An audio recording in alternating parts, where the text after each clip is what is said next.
Tuwing panahon ng tag-ulan, malaking suliranin pa rin ang pagbaha sa Luzon, lalo na sa mga mababang lugar tulad ng Bulacan, Pampanga at Metro Manila. Upang masolusyonan ito, patuloy ang pagpapatupad ng Luzon Flood Control Program ng pamahalaan.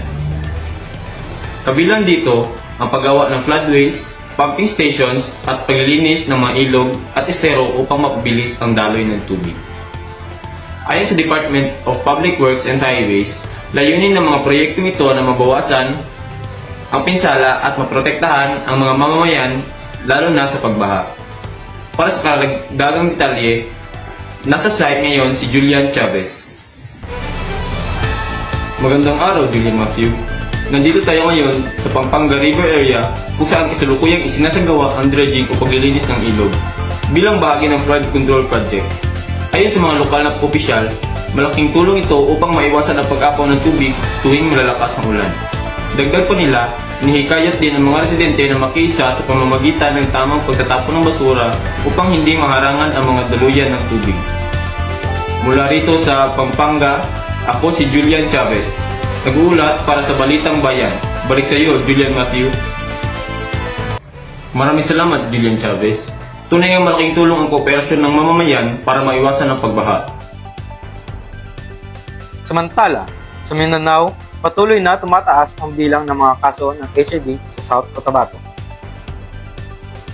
Batay sa ulat ng Integrated Provincial Health Office, umabot na sa mahigit 850 na kaso.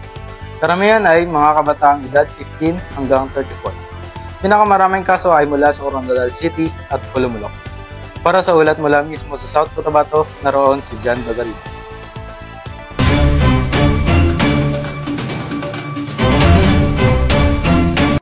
Magandang araw, ako nga po pala si General Bagarino. Nandito tayo ngayon sa Coronadal City kung saan patuloy ang kampanya ng pamahalaan laban sa HIV. Sa ngayon, inilunsad na ng probinsya ang Aura Safely App, isang digital platform para sa testing, impormasyon at tulong medikal. Mayroon ding mga health and wellness clinics na nagbibigay ng libreng testing at counseling. Ayon sa mga eksperto, ang maagang pagsusuri at tamang kalaman ang susi upang mapigilan ang pagkalat ng HIV. Mula rito sa South Cotabato, ako si General Bagarino, nag-uulat para sa Balitang Bayan. Balik sa iyo, Emmanuel Lobson. Maraming salamat sa ating mga reporter mula Luzon at Mindanao. Tunay na ang kaligtasan at kalusugan ay responsibilidad ng bawat isa. Maging alerto, magtulungan at alagaan ang ating kapaligiran at sarili.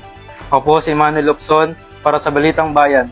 Hangad namin ang isang ligtas, malusog at maunlad na Pilipinas.